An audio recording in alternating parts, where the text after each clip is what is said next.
This is the story of a man named Stanley. Stanley worked for a company in a big building where he was employee number 427. Employee number 427's job was simple. He sat at his desk in room 427 and he pushed buttons on a keyboard. Orders came to him through a monitor on his desk, telling him what buttons to push, how long to push them, and in what order. This is what employee 427 did every day of every month of every year. And although others might have considered it soul-rending, Stanley relished every moment that the orders came in, as though he had been made exactly for this job. And Stanley was happy. And then one day, something very peculiar happened. Something that would forever change Stanley. Something he would never quite forget. He had been at his desk for nearly an hour when he realized that not one single order had arrived on the monitor for him to follow. No one had showed up to give him instructions, call a meeting, or even say hi. Never in all his years at the company had this happened, this complete isolation. Something was very clearly wrong. Shocked, frozen solid, Stanley found himself unable to move for the longest time. But as he came to his wits and regained his senses, he got up from his desk and stepped out of his office. All of his co-workers were gone. What could it mean? Stanley decided to go to the meeting room. Perhaps he had simply missed a memo.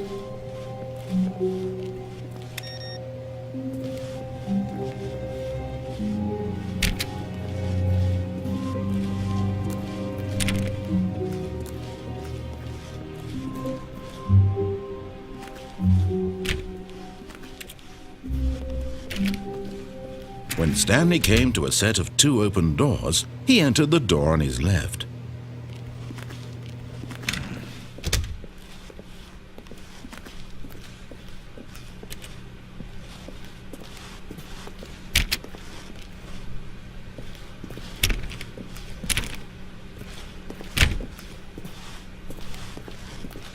Yet there was not a single person here either.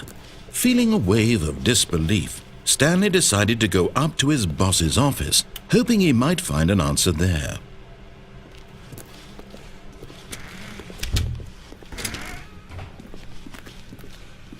Stanley stepped into the broom closet, but there was nothing here, so he turned around and got back on track.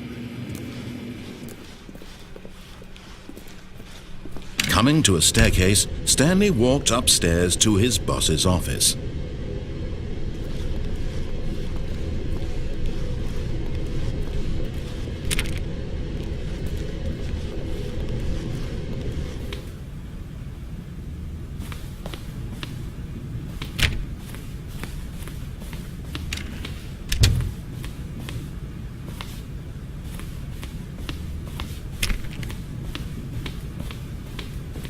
Stepping into his manager's office, Stanley was once again stunned to discover not an indication of any human life. Shocked, unraveled, Stanley wondered in disbelief who orchestrated this, what dark secret was being held from him. What he could not have known was that the keypad behind the boss's desk guarded the terrible truth that his boss had been keeping from him. And so the boss had assigned it an extra secret PIN number, 2845. But of course, Stanley couldn't possibly have known this.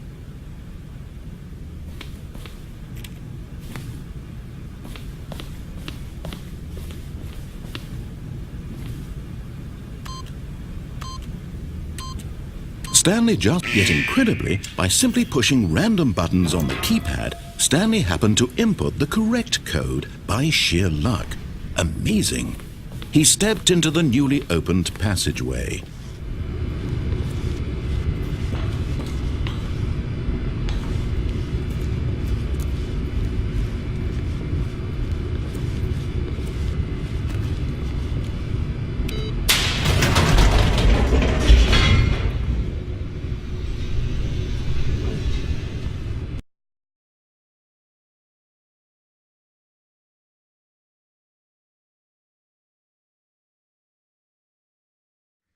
Descending deeper into the building, Stanley realized he felt a bit peculiar. It was a stirring of emotion in his chest, as though he felt more free to think for himself, to question the nature of his job. Why did he feel this now, when for years it had never occurred to him? This question would not go unanswered for long.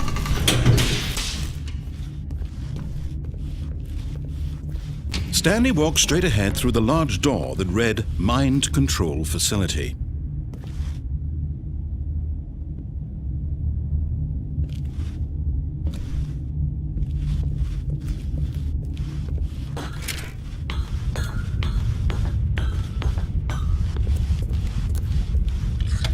The lights rose on an enormous room packed with television screens.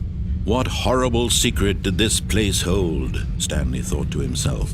Did he have the strength to find out?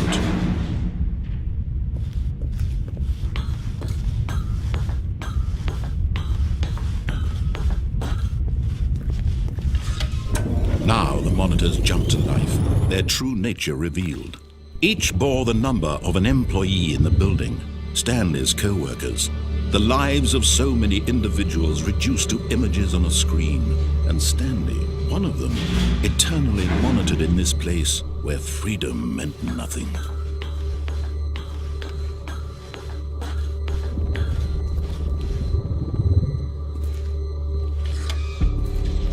This mind control facility, it was too horrible to believe. It couldn't be true. Had Stanley really been under someone's control all this time?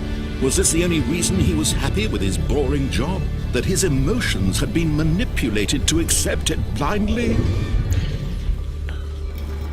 No, he refused to believe it. He couldn't accept it. His own life in someone else's control? Never! It was unthinkable. Wasn't it? Was it even possible? Had he truly spent his entire life utterly blind to the world? But here was the proof. The heart of the operation. Controls labeled with emotions. Happy or sad or content. Walking, eating, working. All of it monitored and commanded from this very place. And as the cold reality of his past began to sink in, Stanley decided that this machinery would never again exert its terrible power over another human life. For he would dismantle the controls once and for all.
And when at last he found the source of the room's power, he knew it was his duty, his obligation, to put an end to this horrible place and to everything it stood for.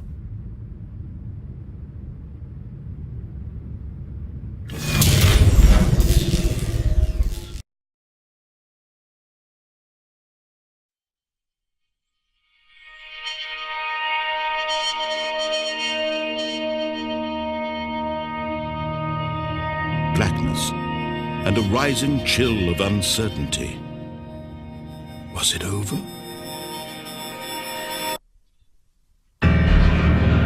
Yes, he had won. He had defeated the machine, unshackled himself from someone else's command. Freedom was mere moments away. And yet, even as the immense door slowly opened, Stanley reflected on how many puzzles still lay unsolved. Where had his co-workers gone? How had he been freed from the machine's grasp? What other mysteries did this strange building hold? But as sunlight streamed into the chamber, he realized none of this mattered to him, for it was not knowledge or even power that he had been seeking, but happiness. Perhaps his goal had not been to understand, but to let go. No longer would anyone tell him where to go, what to do, or how to feel. Whatever life he lives, it will be his. And that was all he needed to know. It was perhaps the only thing worth knowing. Stanley stepped through the open door.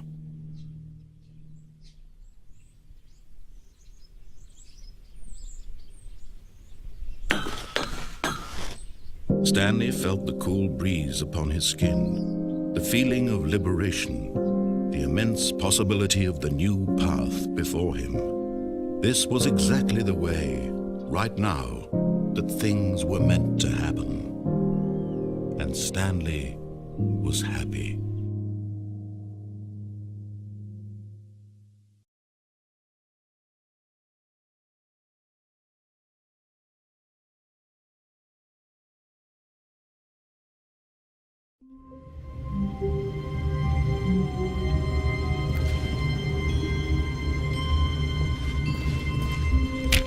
All of his co-workers were gone.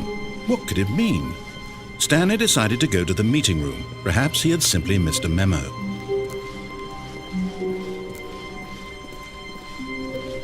When Stanley came to a set of 2 open doors, he entered the door on his left.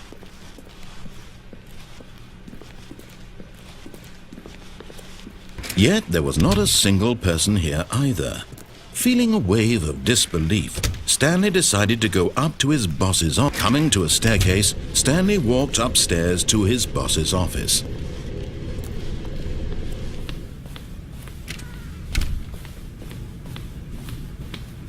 Stepping into his manager's office, Stanley was once again stunned to discover not an indication of any human life. What could it mean? Stanley wondered aloud. Stanley was in such a rush to get through the story as quickly as possible, he didn't even have a single minute to just let the narrator talk. That kind of anxiety isn't healthy, so he relaxed for a few moments with some calming New Age music.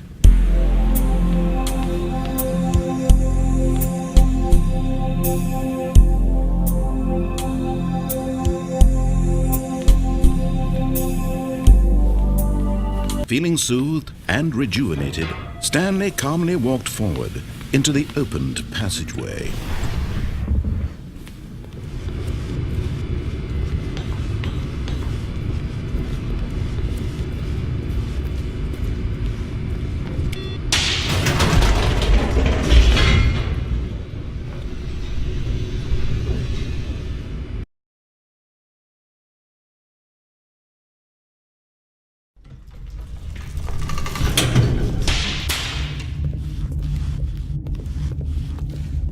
Stanley walked straight ahead through the large door that read Mind Control Facility.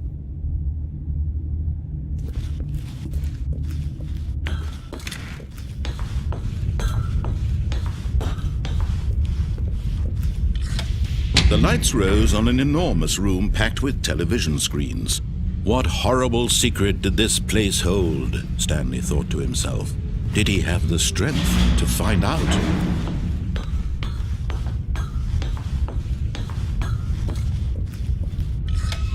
Now the monitors jumped to life, their true nature revealed. Each bore the number of an employee in the building, Stanley's co-workers. The lives of so many individuals reduced to images on a screen, and Stanley, one of them, eternally monitored in this place where freedom meant nothing.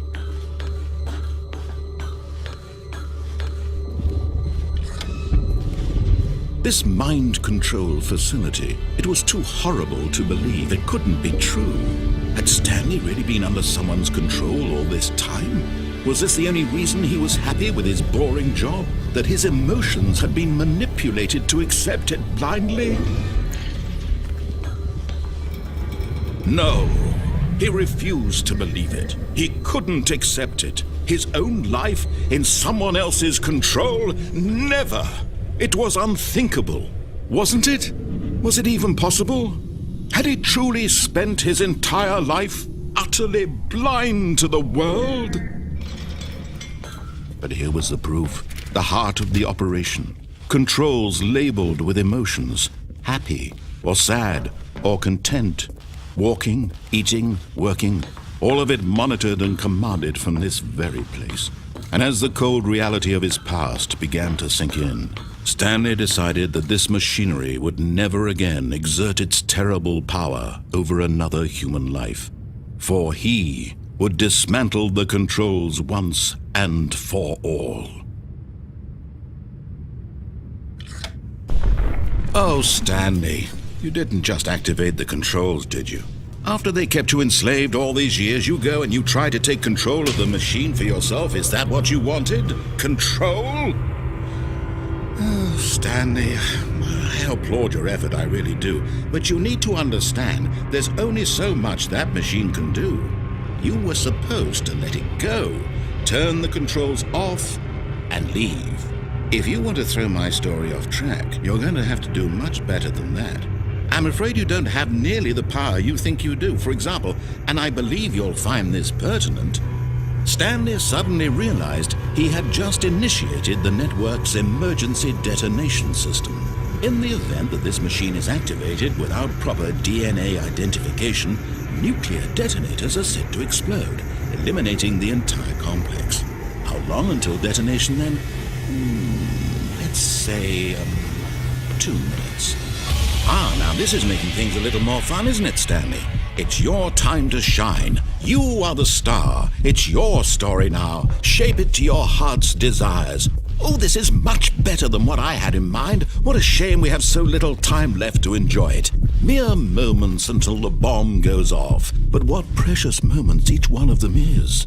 More time to talk about you, about me, where we're going, what all this means. I barely know where to start. What's that?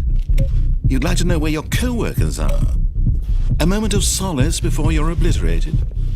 All right, I'm in a good mood. You're gonna die anyway. I'll tell you exactly what happened to them. I erased them. I turned off the machine. I set you free. Of course, that was merely in this instance of the story. Sometimes when I tell it, I simply let you sit there in your office forever, pushing buttons endlessly and then dying alone. Other times, I let the office sink into the ground, swallowing everyone inside, or I let it burn to a crisp. I have to say this, though, this version of events has been rather amusing. Watching you try to make sense of everything and take back the control wrested away from you, it's quite rich. I almost hate to see it go. But I'm sure whatever I come up with on the next go-around will be even better. My goodness, only 34 seconds left. But I'm enjoying this so much. You know what? To hell with it. I'm going to put some extra time on the clock. Why not? These are precious additional seconds, Stanley. Time doesn't grow on trees. Oh dear me, what's the matter, Stanley? Is it that you have no idea where you're going or what you're supposed to be doing right now? Or did you just assume when you saw that timer that something in this room was capable of turning it off? I mean, look at you. Running from button to button, screen to screen, clicking on every little thing in this room. These numbered buttons, no, these colored ones. Or maybe this big red button, or this door. Everything, anything, something here will save me. Why would you think that, Stanley? That this video game can be beaten? Won? Solved? Do you have any idea what your purpose in this place is? Stanley, you're in for quite a disappointment. But here's a spoiler for you. That timer isn't a catalyst to keep the action moving along. It's just seconds ticking away to your death. You're only still playing instead of watching a cutscene because I want to watch you for every moment that you're powerless. To see you made humble. This is not a challenge. It's a tragedy. You wanted to control this world, that's fine. But I'm going to destroy it first, so you can't. Take a look at the clock, Stanley. That's 30 seconds you have left to struggle. 30 seconds until a big boom and then nothing. No ending here, just you being blown to pieces. Will you cling desperately to your frail life, or will you let it go peacefully? Another choice. Make it count, or don't. It's all the same to me, all a part of the joke. And believe me, I will be laughing at every second of your inevitable life from the moment we fade in until the moment I say, happily ever after.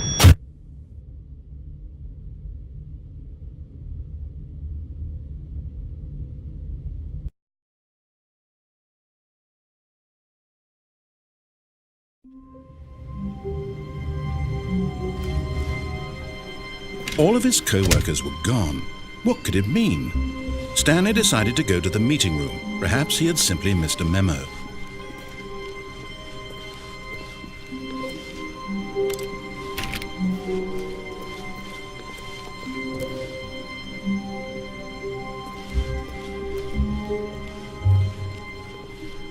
When Stanley came to a set of 2 open doors, he entered the door on his left.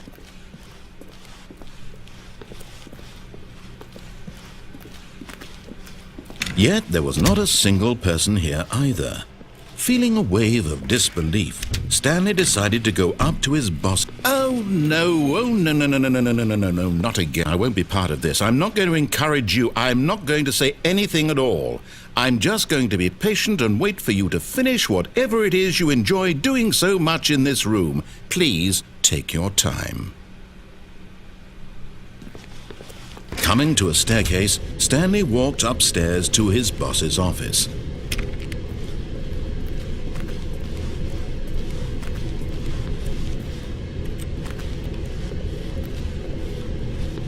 But Stanley just couldn't do it. He considered the possibility of facing his boss, admitting he had left his post during work hours. He might be fired for that. And in such a competitive economy, why had he taken that risk? All because he believed everyone had vanished? His boss would think he was crazy. And then something occurred to Stanley. Maybe, he thought to himself, maybe I am crazy. All of my co-workers blinking mysteriously out of existence in a single moment for no reason at all? None of it made any logical sense. And as Stanley pondered this, he began to make other strange observations. For example, why couldn't he see his feet when he looked down? Why did doors close automatically behind him wherever he went? And for that matter, these rooms were starting to look pretty familiar. Were they simply repeating? No, Stanley said to himself, this is all too strange. This can't be real. And at last, he came to the conclusion that had been on the tip of his tongue. He just hadn't found the words for it. I'm dreaming, he yelled. This is all a dream. Oh, what a relief Stanley felt to have finally found an answer, an explanation. His co-workers weren't actually gone. He wasn't going to lose his job. He wasn't crazy after all. And he thought to himself, I suppose I'll wake up soon. I'll have to go back to my boring real-life job pushing buttons. I may as well enjoy this while I'm still lucid. So he imagined himself flying and began to gently float above the ground. Then he imagined himself soaring through space on a magical starfield, and it too appeared. It was so much fun, and Stanley marveled that he had still not woken up. How was he remaining so lucid? And then perhaps the strangest question of them all entered Stanley's head. One he was amazed he hadn't asked himself sooner. Why is there a voice in my head dictating everything that I'm doing and thinking? Now the voice was describing itself being considered by Stanley, who found it particularly strange. I'm dreaming about a voice describing me, thinking about how it's describing my thoughts, he thought. And while he thought it all very odd and wondered if this voice spoke to all people in their dreams, the truth was that, of course, this was not a dream. How could it be? Was Stanley simply deceiving himself, believing that if he's asleep, he doesn't have to take responsibility for himself? Stanley is as awake right now as he's ever been in his life. Now, hearing the voice speak these words was quite a shock to Stanley. After all, he knew for certain, beyond a doubt, that this was in fact a dream. Did the voice not see him float and make the magical stars just a moment ago? How else would the voice explain all that? This voice was a part of himself too. Surely, if he could just... He would prove it. He would prove that he was in control, that this was a dream. So he closed his eyes gently, and he invited himself to wake up. He felt the cool weight of the blanket on his skin, the press of the mattress on his back, the fresh air of a world outside this one. Let me wake up, he thought to himself. I'm through with this dream. I wish it to be over. Let me go back to my job. Let me continue pushing the buttons. Please, it's all I want. I want my apartment, and my wife, and my job. All I want is my life exactly the way it's always been. My life is normal. I am normal. Everything will be fine. I am okay.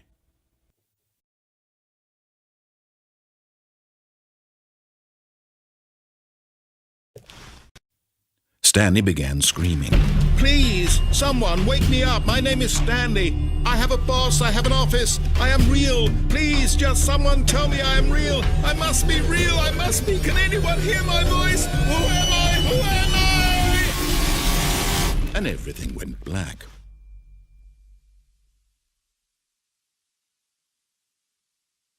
This is the story of a woman named Mariella. Mariella woke up on a day like any other. She arose, got dressed, gathered her belongings, and walked to her place of work. But on this particular day, her walk was interrupted by the body of a man who had stumbled through town talking and screaming to himself, and then collapsed dead on the sidewalk. And although she would soon turn to go call for an ambulance, for just a few brief moments she considered the strange man. He was obviously crazy, this much she knew. Everyone knows what crazy people look like. And in that moment, she thought to herself how lucky she was to be normal.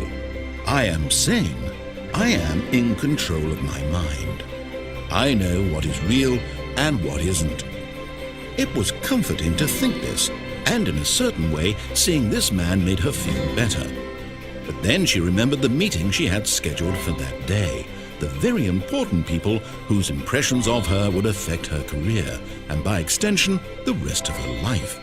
She had no time for this, so it was only a moment that she stood there, staring down at the body. And then she turned and ran.